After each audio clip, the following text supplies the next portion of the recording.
Большинство экспертов считают, что новая коронавирусная инфекция останется с нами надолго. Такое мнение высказала глава Роспотребнадзора Анна Попова. Она отметила, что необходимо выработать целый ряд правил, которые помогут сохранить жизни. Обсудим ситуацию в Башкортостане вместе с заместителем главного государственного санитарного врача по Башкортостану Галиной Перминой. Галина Яковлевна, здравствуйте. Здравствуйте.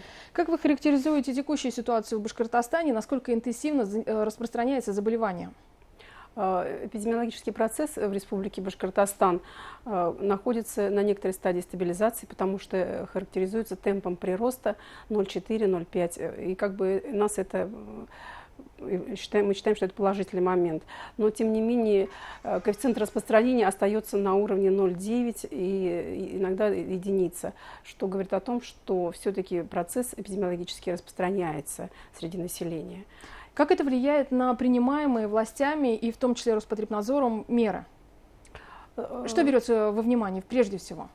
Прежде всего берется именно вот эти показатели распространения среди населения инфекции коронавирусной новой.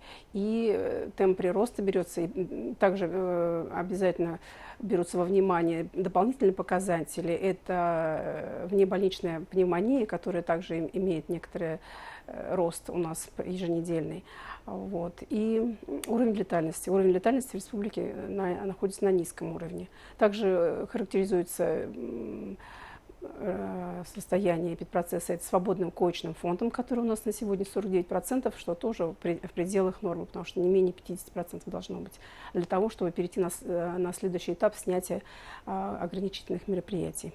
Ну, давайте уточним по цифрам. Почти 7 тысяч больных, у кого диагностирован коронавирус, умерших 24 человека. Да, вы сказали, что есть рост по внебольничной пневмонии. О чем это говорит и есть ли связь с больными с коронавирусом? Рост внебольничной пневмонии идет где-то с начала июня, наблюдается еженедельный. И несколько превышает он среднемноголетний уровень. По итогам за полугодие, когда проводили статистический анализ, рост по сравнению с предыдущим 2019 годом был незначительный, то есть где-то на процентов 1,5–5% превышал. А сейчас вот за июль идет рост. И в конце месяца мы посмотрим, подведем итоги, сравним с предыдущим месяцем и с прошлым годом. Конечно же, такая ситуация, она продолжает, как сказать, не дает нам расслабляться, и поэтому правительством республики вносятся своевременные изменения в указ главы республики, который у нас в республике в одном из первых субъектов введен, это 18 марта 2020 года, и в указе включены все необходимые мероприятия для работодателей и для граждан, соблюдение которых гораздо снижает риски распространения коронавирусной инфекции. В течение нескольких месяцев мы живем в режиме борьбы с коронавирусной инфекцией. Да? Как вы считаете, что главное удалось успеть сделать? Да? Тестирование, коечный фонд, может быть, какие-то еще другие критерии. Насколько мы оказались готовыми к этой ситуации и что происходит сейчас? Да, действительно, как вы уже сказали, что определенный период времени прошел, как мы живем с этой коронавирусной инфекцией, и за это время у нас много изменилось в жизни нашей. Люди научились носить маски, научились мыть руки, появилась настороженность в поведении. Все-таки в основной своей массе люди, они настороженно относятся к этой инфекции. И Роспотребнадзором разработан ряд методических рекомендаций для предприятий бизнеса, для организаций, для образовательных организаций. Как вы оцениваете, как они соблюдают эти правила? Ну, в основном надо сказать, что и предприятия также соблюдают, потому что вот даже к вам заходишь, у вас входной контроль, то есть бесконтактная термометрия, антисептики стоят на входе. И вот я тоже, где бываю, обязательно обращаю внимание на наличие антисептиков и вот этих всех как бы наших атрибутов современной сегодняшней жизни. И на самом деле большинство предприятий, они соблюдают эти меры предосторожности. Угу. Какие еще основные критерии вы заметили, вот то, что происходит? Что происходит? Ну, как сказать, сейчас нужно нам готовиться к осенне-зимнему периоду, потому что лето нас несколько расслабило, мы с теплом расслабились, больше стали посещать мест массового отдыха, это и парки, и пляжи, и что также дает нам не снижение распространения коронавирусной инфекции. Поэтому, но сейчас у нас, по крайней мере, не работают институты и образовательные организации. С 1 сентября все пойдут в школы, в институты, и тогда и еще как раз это совпадает с периодом, когда традиционно начинается рост острых респираторно-вирусных инфекций, что также накладывает определенные сложности для того, чтобы противоэпидемические мероприятия проводить в полном объеме, потому что необходимо каждому работодателю обеспечить коллективный иммунитет еще и против гриппа, потому что в этом году придет грипп, который не 3 штамма вируса прогнозирует Всемирная организация здравоохранения, которые будут циркулировать в эпидсезоне 2020-2021 года. И федеральной службой нашей поставлена задача вакцинировать 60% населения.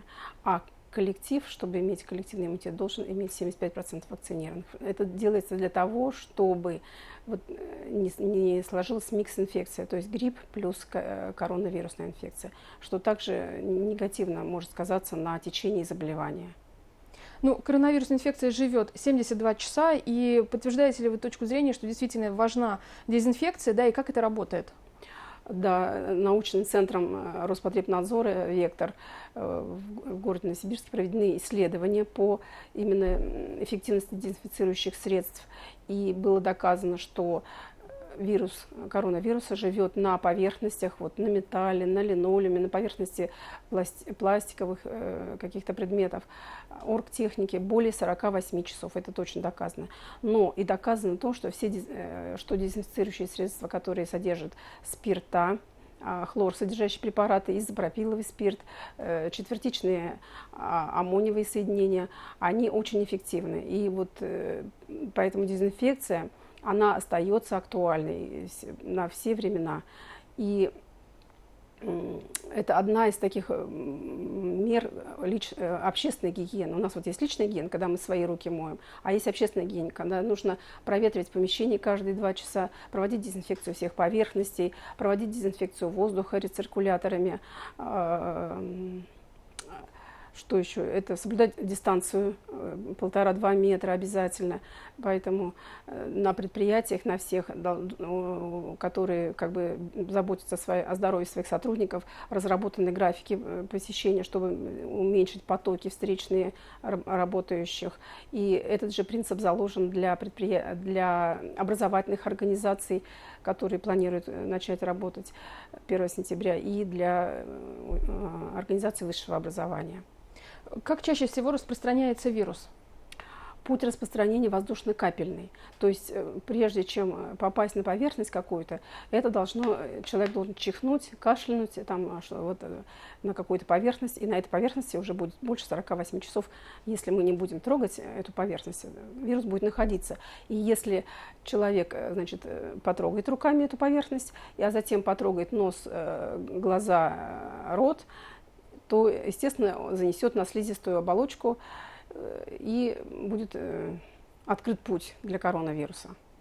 Поэтому и говорят, что нужно обязательно мыть эти поверхности, дезинфицировать обязательно моющими дезинфицирующими средствами и носить маску, что защитит нас от чихающих, кашляющих, и социальная дистанция, которая тоже будет способствовать уменьшению распространения и уменьшить риск заражения. Галина Яковлевна, новый учебный год для школьников, студентов, он будет зависеть от эпидобстановки, это понятно, да, но все-таки есть понимание, каким будет 1 сентября и на что будут обращать внимание, при каких условиях школы перейдут снова на дистанционное обучение и при каких не перейдут? Все мы хотим, чтобы было 1 сентября традиционное, чтобы все первоклассники особенно пришли все с хорошим настроением, с цветами в школу, в 1 класс свой, познакомились со своей первой учительницей. Конечно же, мы все этого желаем и этому будем способствовать, потому что сегодня идет большая работа подготовительная в образовательных организациях. Роспотребнадзором разработаны очень подробные методические рекомендации для организации учебного процесса в образовательных организациях, вплоть до того, как проводить зачетные тестирования, экзамены и так далее. Вот. И, конечно же, эпидпроцесс, он будет накладывать определенные изменения в образовательной деятельности, то есть отменится кабинетная система, то есть все дети будут заниматься в каком-то определенном кабинете, ну, кроме физкультуры, конечно, и технологии. Отменятся массовые мероприятия в школе, то есть вот таких больших перемены будут по очереди, так скажем, для всех классов. То есть индивидуальное будет расписание уроков и перемен. Также посещение столовой будет индивидуальным очень, потому что нужно минимизировать массовые скопления детей. Вот. И, конечно же, все вот эти профилактические мероприятия, которые мы с вами озвучили уже, это дезинфекция там, и так далее. Входной контроль, термометрия. Вот для студентов это даже обязательно 2 раза в день должно быть, потому что они там целый день находятся, поэтому 2 раза нужно проводить термометрию. Ношение масок для студентов, вот, и так далее. И если коротко, у нас остается очень мало времени, как сохранить жизнь в условиях пандемии коронавируса? Ваши рекомендации нашим телезрителям? Нашим телезрителям я желаю здоровья и, конечно же, для того, чтобы уменьшить риск, необходимо меньше посещать массовые мероприятия, носить маску обязательно везде, всегда, во всех общественных местах, если есть необходимость туда выйти, соблюдать личную гигиену и после посещения общественных мест, значит, мыть руки с мылом.